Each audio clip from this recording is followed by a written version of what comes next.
National commission for minority educational institutions, NCMEIன்னு சொல்றாங்க. முதல்ல மைனாரிட்டி அப்படின்னா யாருன்னு தெரிஞ்சுக்கணும். இந்தியன் கான்ஸ்டிடியூஷன்ல என்ன சொல்றாங்க? ரிலிஜியஸ் மைனாரிட்டி, லிங்குவிஸ்டிக் மைனாரிட்டின்னு சொல்றாங்க. ஆனா இந்தியன் கவர்மெண்ட் ரிலிஜியஸ் மைனாரிட்டி யார் அப்படின்னு ஒரு கம்ப்ளீட் லிஸ்ட்டை கொடுத்துருக்காங்க. ஆனா லிங்குவிஸ்டிக் மைனாரிட்டி யார் அப்படின்னு சொல்லி எந்த விதமான லிஸ்ட்டும் கொடுக்கல. அது எப்படி அஸ்யூம் பண்றாங்க அப்படின்னா, ஒரு ஸ்டேட்ல இருக்கக்கூடிய மக்கள் ரொம்ப குறைச்சி எந்த மொழியை பேசுறாங்களோ அதுதான் ஒரு லிங்குவிஸ்டிக் மைனாரிட்டி அப்படின்னு அப்படி அஸ்யூம் தான் பண்றாங்களே தவிர லீகல் பேக்கிங் எதுவும் கிடையாது. எது லிங்குவிஸ்டிக் மைனாரிட்டிஸ் இவங்க தான்றது எந்த விதமான லிஸ்ட்டும் கிடையாது. ஆனா ரிலிஜியஸ் மைனாரிட்டிக்கு லிஸ்ட் இருக்கு. யார் யாரு? Muslim, Sikh, Christian, Buddhist, Parsi, Jain, இவங்கெல்லாம் தான் ரிலிஜியஸ் மைனாரிட்டி. அப்போ ஒரு எஜுகேஷனல் இன்ஸ்டிடியூஷன்ஸ் அமைக்கிறாங்க அப்படின்னா அதை பார்க்கறது தான் இந்த நேஷனல் கமிஷனோட வேலை. சரியா? இப்போ எம்இஐ அப்படின்றது மைனாரிட்டி எஜுகேஷனல் இன்ஸ்டிடியூஷன்ஸ். அதை எப்படி கண்டுபிடிக்கிறாங்க, எப்படி ஒரு இன்ஸ்டிடியூஷனுக்கு மைனாரிட்டி ஸ்டேட்டஸ் கொடுக்குறாங்கன்னா, மைனாரிட்டியால் இது அமைக்கப்பட்டிருக்குதான்னு பார்க்குறாங்க. ஒன்று. அடுத்தது, ஒரு ட்ரஸ்டோ இல்லை ரெஜிஸ்டர்டு சொசைட்டியோ இருக்கு அப்படின்னா, ஒரு ரெஜிஸ்டர்டு சொசைட்டினா அதில் எல்லா தரப்பு மக்களும் இருப்பாங்க. அதில் majority of the members minority கம்யூனிட்டியை சேர்ந்தவங்களா இருந்து அவங்க ஒரு ஸ்கூலையோ காலேஜையோ ரன் பண்ணாங்கன்னா அந்த இன்ஸ்டிடியூஷனுக்கு மைனாரிட்டி எஜுகேஷனல் இன்ஸ்டிடியூஷன் ஸ்டேட்டஸ் கொடுக்கணும்.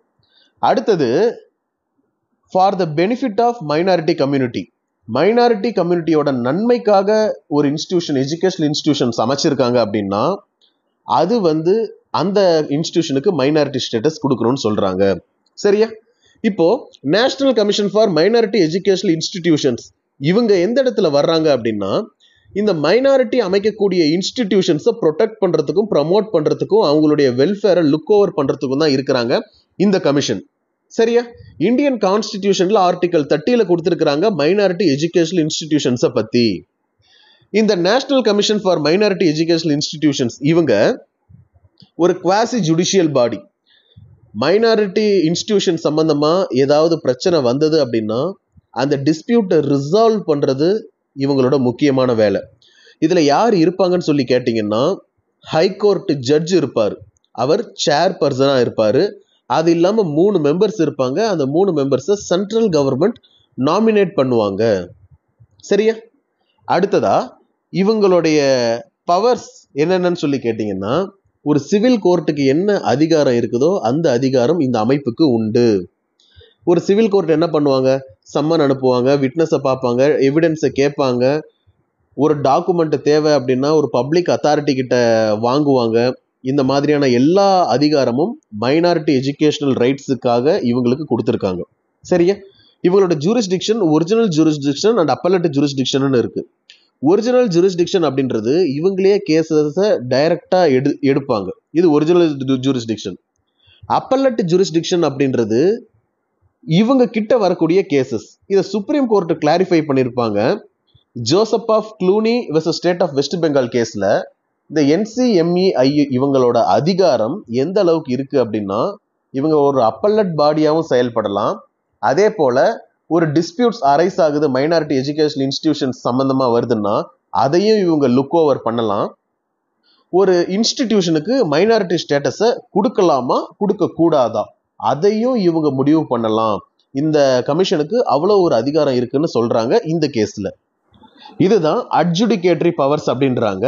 இது இல்லாம அவங்களுக்கு ரெக்கமெண்டேட்டரி பவர்ஸும் இருக்கு. என்னன்னா, கவர்மெண்ட்டுக்கு ரெக்கமெண்ட் பண்ணலாம் இந்த இன்ஸ்டிடியூஷனோட ரைட்ஸை ப்ரிசர்வ் பண்றதுக்காக.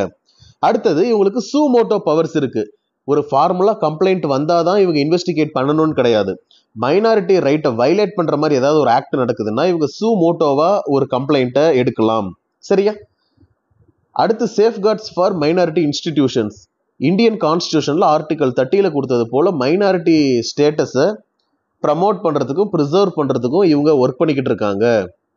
ஒரு இன்ஸ்டிடியூஷன் வயலேட் பண்றாங்க அப்படின்னா அவங்களுக்கு மைனாரிட்டி ஸ்டேட்டஸை கொடுக்கலாமா கொடுக்க கூடாதா அப்படின்றத பார்த்து அவங்களோட மைனாரிட்டி ஸ்டேட்டஸை கேன்சலும் பண்ண வாய்ப்பு இருக்கு. சரி, ஒவ்வொரு இன்ஸ்டிடியூஷனும் ஏன் மைனாரிட்டி ஸ்டேட்டஸை வாங்குறதுக்கு துடிக்கிறாங்க அப்படின்னா, இப்போ மைனாரிட்டி இன்ஸ்டிடியூஷன் நம்ம வாங்கிட்டோம் அப்படின்னா நம்ம சிலபஸ் வந்து நாம கொடுக்கறது தான். அதே போல கவர்மெண்ட் கிட்ட இருந்து அதிகமாக கிராண்ட்ஸ் கிடைக்கும். மைனாரிட்டி இன்ஸ்டிடியூஷன் இல்லாமல் நார்மலாக ஒரு இன்ஸ்டிடியூஷன் ஓப்பன் பண்ணால் கவர்மெண்ட் கிட்ட இருந்து கிராண்ட்ஸ் கிடைக்காது. சிலபஸ் கவர்மெண்ட் சொல்ற சிலபஸை தான் நம்ம ஃபாலோ பண்ணணும். சரியா? இப்போ முஸ்லீமோட மதராசா இருக்குன்னா அவங்களோட ஸ்கூலுக்குள்ள அவங்க என்ன பிரியப்படுறாங்களோ அதை சிலபஸா வச்சுக்கலாம்.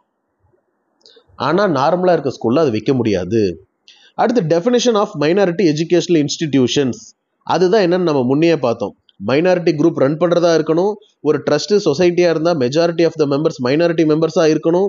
ஒரு இன்ஸ்டிடியூஷன் இருக்குன்னா அது மைனாரிட்டி கம்யூனிட்டியோட நன்மைக்காக செயல்பட்டது அப்படின்னா அதுதான் மைனாரிட்டி எஜுகேஷனல் இன்ஸ்டிடியூஷன்ஸ்னு சொல்றாங்க NCMEI ஆக்டுக்கு கீழே.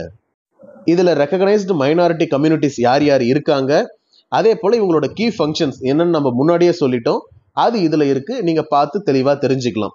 முஸ்லீம், Sikh, Christian, Buddhist, Parsi, Jain இவங்க தான் ரிலிஜியஸ் மைனாரிட்டி. லிங்குவிஸ்டிக் மைனாரிட்டி இப்போ வரைக்கும் சொல்லலை யார் யாருன்னு, நேஷனல் லெவல்ல சொல்லலை, ஆனா ஸ்டேட் லெவல்ல சொல்லியிருக்கிறாங்க. So linguistic minorities May exist at the state லெவல்ல இருக்காங்க, பட் நேஷனல் லெவல்ல இல்லை. அதே போல இவங்களோட கீ ஃபங்க்ஷன்ஸ், ஒரு இன்ஸ்டிடியூஷனுக்கு ஸ்டேட்டஸ் கொடுக்கலாமா வேணாமா அப்படின்ற பார்க்குற இடத்துல இவங்க இருக்கிறாங்க. Whether an institution qualifies as an MEI, MEIனா மைனாரிட்டி எஜுகேஷனல் இன்ஸ்டிடியூஷன்.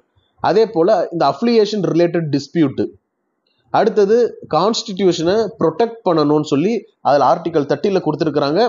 அந்த ரைட்ஸ் எல்லாம் மைனாரிட்டிக்கு சேஃப்கார்ட் பண்ணுற வேலையை இவங்க ப்ராப்பராக பண்ணிக்கிட்டு இருக்கிறாங்க. இதுதான் national commission for minority educational institution. இது சம்பந்தமா உங்களுக்கு ஏதாவது டவுட் இருந்தது அப்படின்னா கமெண்ட் பண்ணுங்க.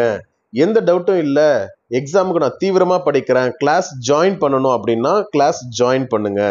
நன்றி, வணக்கம்.